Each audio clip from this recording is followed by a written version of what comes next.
I didn't want the job. But it was something that my wife said to me. She said, you have views on everything, and now when you got a chance to fix it, you don't say yes. In other words, talk is cheap, right? If you really think it needs fixing, go fix it. Datuk Mohammad Faiz Azmi has only been at the helm of the Securities Commission for 8 months, and he still has a long to-do list, with future-proofing at the back of his mind. First stop, Bursa, Malaysia. So if I'm trying to pursue an agenda, let's say of clearing out the low-performing PN17s and so on, then obviously I need to look at the tools needed for these companies to exit, but at the same time protect the minorities. So therefore, some of the rules that might prevent it, we might relax it, but for specific reasons. So don't get the wrong impression. I'm not going to have a whole queue of people wanting to relax everything. It's case by case, but it goes back to what we want to try and achieve.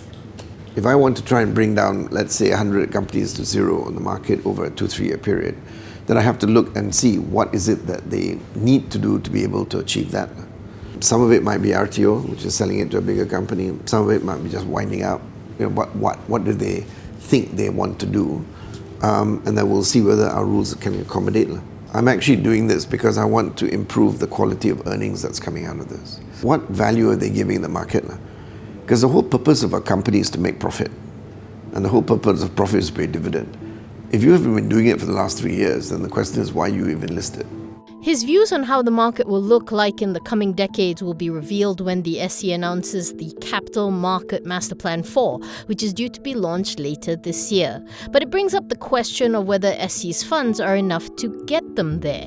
It is why one of his first tests on the job is the revisions on the existing fee structure and proposal to impose a 1.5% levy. It is a prickly ask that has raised eyebrows of some members of corporate Malaysia.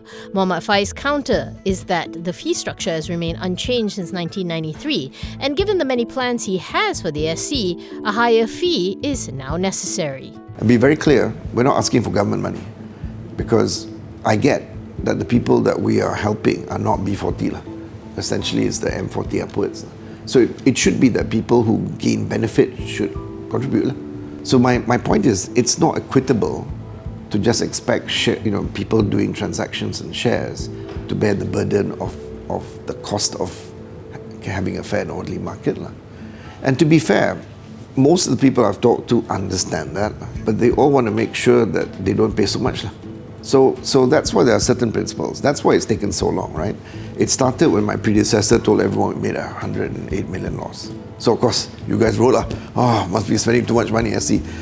Okay, fair enough. I mean, there are certain things that we have cut down on over the years, but you also have to look at the salary cost. That's the key, right? So that's why we have to come up with principles, right? The first one is everyone should pay something, right?